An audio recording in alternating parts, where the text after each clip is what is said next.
Honestly, right now in the NFL, there are a lot of really good players. Players that honestly serve as the glue to a lot of successful teams. But just because you have good production or you're helping your team to succeed, doesn't guarantee you a spot in the Hall of Fame. Because when I missed that, I was like, either I could go up or I could go down.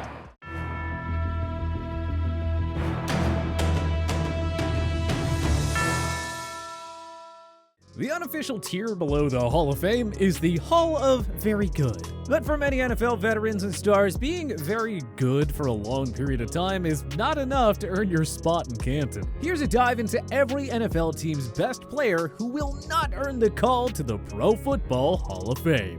Atlanta Falcons, Matt Ryan. Yes, he won the 2016 League MVP and nearly led Atlanta to a Super Bowl 51 championship, but there's still a general lack of postseason success, and he plays in an era where more than a dozen quarterbacks have put up similar strong numbers. Unless he wins a Super Bowl or two in the final years of his career, which honestly I doubt, we can't see him getting the votes for a spot in Canton. Arizona Cardinals, Chandler Jones. Jones was a very solid player with the New England Patriots, but his production has been elite since he joined the Cardinals via trade in 2016. Yes, he led the NFL with 17 sacks in 2017, and 2 years later, he's at a career high with 19, and yes, he's a Super Bowl 49 champion and member of the 2010s All-Decade team.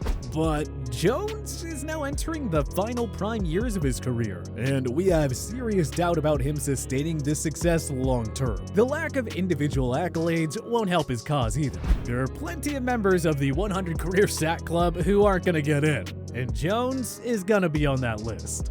Baltimore Ravens, Calais Campbell. Too bad his prime years were mostly spent on non-competitive Cardinals and Jacksonville Jaguars teams. Nonetheless, Campbell still got the recognition with 6 Pro Bowls and a 2010s All-Decade team selection. But like Jones, Campbell doesn't have the individual hardware or enough accomplishments to warrant a spot. The 6'8" giant also doesn't have enough Hall of Fame-worthy stats to get in. And as great as Campbell is, he's far from the only elite game-changing defensive end from this era. Buffalo Bills, Stefon Diggs. Let's be real, Diggs wasn't even in the Hall of Fame consideration until he had a career year with Buffalo in 2020, leading the league in both catches and receiving yards. Before that, his numbers were good, but nothing crazy in Minnesota. And with Diggs now in his late 20s, time isn't really on his side to piece together the Hall of Fame numbers that guys like Julio Jones, Devontae Adams, DeAndre Hopkins, Mike Evans, and Tyreek Hill are posting. We'll go with the prediction that Diggs misses out. Carolina Panthers, Robbie Anderson. Hard to project if Carolina's young cornerstones will become studs or busts. We're not ready to make that way too early prediction, so let's go with a stud veteran on their team who's not quite Canton caliber. Anderson has posted solid numbers despite lacking a great quarterback. We can see him putting up a few more 1,000-yard seasons, but it's not like he'll enter the elite wide receiver category. There are just too many good receivers out there for him to really stand out in this era. Chicago Bears, Akiem Hicks. Hicks has been a valuable player on the Bears' stingy defense alongside Eddie Jackson and Khalil Mack, but we're talking about a productive player more so than a true game changer. Hicks has just 1 Pro Bowl nod and 0 All-Pro selections. He isn't exactly a consistent threat for double-digit sacks either.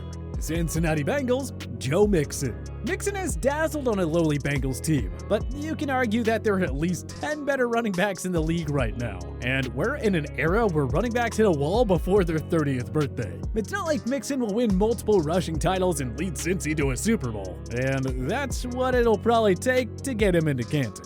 Cleveland Browns, Jarvis Landry. Landry has never had a truly great quarterback to feed him the football, which makes his Pro Bowl level production all the more admirable. But like Diggs and Anderson, Landry is only one of many stud receivers in today's NFL. His production just isn't on par with some of the elite wideouts out there. Unless he wins like Super Bowls in Cleveland, we don't see a yellow jacket in his future. Dallas Cowboys, Amari Cooper. Like the previously mentioned wideouts, you can't really argue that Cooper stands out among all the other star pass catchers. I mean, just look at how many receivers we've already mentioned in this video alone. Just goes to show how many great ones there are in the NFL right now. And unfortunately for Cooper, not all of them can get the call to the Hall. Denver Broncos, Bradley Chubb. Too early to forecast what will come of Patrick Surtain, Jerry Jeudy, Courtland Sutton, and Noah Fant. Von Miller is a lock for the Hall, so let's settle on his pass rushing partner. Chubb has had solid production early in his career, but when you compare it to the likes of Aaron Donald, J.J. Watt, T.J. Watt, Nick Bosa, Joey Bosa, and all these other stud defensive linemen, it's early, but we just haven't seen enough to believe Chubb will be on a Hall of Fame trajectory. The Detroit Lions, Jared Goff. I mean, these Lions are in full-on rebuilding mode, so who can really call a potential Hall of Famer? Jared Goff didn't look like one, even on a well-coached, star-studded Los Angeles Rams team. Hard to envision him doing better on a lousy Lions team. And again, there are too many better quarterbacks in this era, and most of them won't make it into Canton either. Green Bay Packers, Aaron Jones. Jones is among the game's top running backs. His 2019 and 2020 seasons were nothing short of impressive. But it's just way too hard to bet on a running back in his mid-20s sustaining a high level of play long-term. Ask Todd Gurley, Le'Veon Bell, and Devonta Freeman. We're also unsure how productive he'll be if, and likely when, Aaron Rodgers leaves Titletown. Houston Texans, Brandin Cooks. J.J. Watt and Deshaun Watson are gone, and the Texans roster is just devoid of stars. So we have to settle on their best player here, which is Cook. You have to respect Cooks for consistently putting up 1,000-yard seasons despite changing teams every couple of years. But 1,000-yard seasons alone won't do it. Cooks lacks the accolades, and he hasn't once led the league in any major receiving category. Indianapolis Colts, T.Y. Hilton. The Colts fan favorite has been a model of consistency, but recent injuries and a lack of Andrew Luck have gradually slowed him down over these last few years. If Hilton had a healthy Luck all this time, we'd bet on at least one Super Bowl ring and a yellow jacket.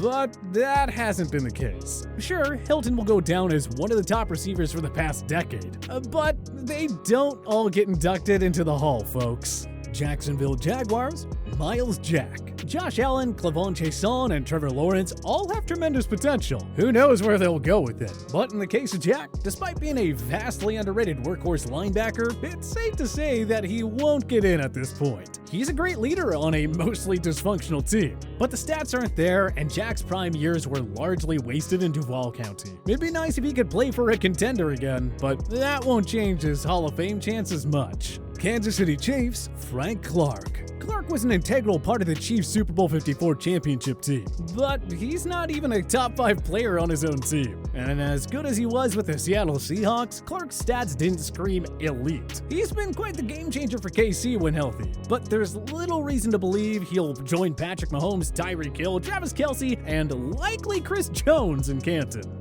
Las Vegas Raiders, Derek Carr. An unimpressive regular season record, no playoff success, no individual awards. Carr has put up real solid numbers on a mediocre Raiders team, but it'll take him multiple Super Bowl wins at this point to get in. And it's kinda hard to envision that happening. Los Angeles Chargers, Chris Harris Jr.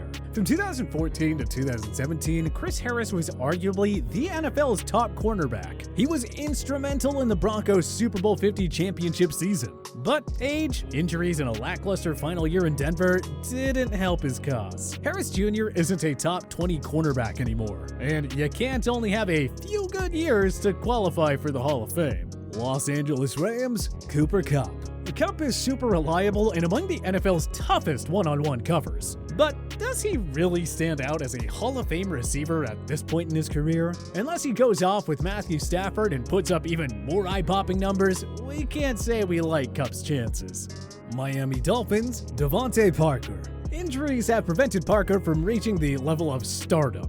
Even if he can stay healthy long-term and form a successful partnership with Tua Tagovailoa, time simply isn't on Parker's side to suddenly piece together a Hall of Fame career, especially with Jalen Waddle likely to slot in as the new wide receiver 1 in South Beach. Minnesota Vikings, Anthony Barr. Barr's impact on this defense was displayed in 2020. The unit fell apart entirely with him missing all but 2 games. He has the Pro Bowl nods in quality production, but you can't put Barr on the level of Hall of Fame shoo-ins like Bobby Wagner or the recently retired Luke Kuechly. We're also guessing with his age and injury history, Barr won't play at an elite level much longer. The man faces very, very long odds here. New England Patriots, Stefon Gilmore. Gilmore has played like a Hall of Famer during his tenure with the Patriots. The problem is, he wasn't that dominant during his time with Buffalo before that. Injuries have also slowed down Gilmore over the past couple of years, and cornerbacks just aren't the same as they get deeper into their 30s. The Super Bowl 53 hero and Defensive Player of the Year has a special place in Patriots lore, but Canton? Almost no chance. New Orleans Saints, Marshon Lattimore. The 2017 Defensive Rookie of the Year earned Pro Bowl nods in 3 of his first 4 NFL seasons, but Lattimore's overall production since his rookie campaign hasn't been anything close to dominant. He's still arguably a top 10 corner, who can lock down Mike Evans and other top-tier wideouts for the most part. But the Hall of Fame? It's not easy for cornerbacks to make it. Lattimore might have to find that out the hard way. New York Giants, Kenny Golladay. Other than Saquon Barkley, honestly not sure if any current Giants player has the makings to be a Hall of Famer. This includes Golladay, whom the G-Men signed in 2021 free agency. Even though he was dominating with Matthew Stafford, it was difficult to label Golladay as a true superstar. And we can't imagine his production improving with the Giants. New York Jets, C.J. Mosley. Mosley was a game wrecker on the Ravens defense, earning 4 Pro Bowl nods and as many second-team All-Pro selections. But he missed all but 2 games for the Jets in 2019 and opted out of the 2020 campaign. If he had stayed and continued to shine with Baltimore, maybe Mosley would give the Canton committee something to think about. But now that he's a Jet? Not so much. Philadelphia Eagles, Zach Ertz. From 2015 to 2019, the Super Bowl 52 hero was among the NFL's most prolific tight ends. But with other guys like Travis Kelce, George Kittle, and Darren Waller putting up record-breaking numbers, it kinda has made Ertz an afterthought at this point in his career. And Canton only has so much room for all these tight ends. Pittsburgh Steelers, Cameron Hayward. Pittsburgh struck gold when they drafted Hayward 31st overall in 2011, but despite his remarkable consistency and production, Hayward has never really been in that class of elite defensive players. He's had the fortunes of playing with so many other star players like Troy Polamalu, James Harrison, DJ Watt, and Minka Fitzpatrick. Those are just a few of the guys who have caused Hayward to go somewhat unnoticed on that defense at times. The San Francisco 49ers, Jimmy Garoppolo. Trent Williams feels like a lock. George Kittle, Fred Warner, and Nick Bosa certainly have the ability to put together Hall of Fame careers as well. But Garoppolo? Can't see it. Even if he goes out and wins a Super Bowl as a starter, whether it's in San Fran or somewhere else, the injuries and inconsistency will almost certainly keep him out of Canton. Seattle Seahawks, Tyler Lockett. Lockett and Russell Wilson have been one of the NFL's most exciting QB wide receiver duos of the past 5 years. But Lockett was never really the #1 guy in Seattle. First, it was Doug Baldwin, and now it's DK Metcalf. Lockett is a nightmare to cover one-on-one because of his blazing speed and world-class athleticism, no doubt. But since he's unlikely to ever be the lead receiver in Seattle, there's little reason to think he'll somehow end up a Hall of Famer. And Tampa Bay Buccaneers, Antonio Brown. Make no mistake, Brown's stats in the Super Bowl 55 ring make him Hall of Fame worthy. But his inexcusable off-the-field behavior and legal troubles will likely keep him out. I mean, there are a ton of people who never wanted him back in the NFL in the first place. Even if Brown stays out of trouble from here on out, it seems like the damage has already been done. Tennessee Titans, Ryan Tannehill. You gotta love late bloomer stories like that of Ryan Tannehill. But his tenure in Miami was marred by injuries and very inconsistent production. Consider him to be like Jim Plunkett or Doug Williams. It's a nice underdog story to tell, but you can't really break out in your 30s and hope to get into Canton. Maybe if he wins multiple Super Bowls, but the odds really aren't on his side there. Washington football team, Brandon Sheriff. Sheriff is one of the more reliable offensive linemen in today's NFL, but it's just so difficult for linemen to earn a Hall of Fame consideration. Only a handful of active guys feel like strong Canton candidates. It doesn't help that Sheriff's prime years have been wasted on lousy Washington teams. As such, he's often been overlooked despite his multiple Pro Bowl nods. He'll need several more great years to have a shot, and since offensive linemen usually slow down by their early 30s, we're not all that high on Sheriff's chances at this point. But who do you think is the best player in the NFL that won't be in the Hall of Fame? Join us in the comments section below. If you like this video and learned a thing or two, clicking the like button helps out a ton, and hey, we appreciate it. If this is your first time coming around to TPS though, subscribing is a great idea because we put out videos like this every single day. But as always, thanks for watching, and we'll see you guys next time.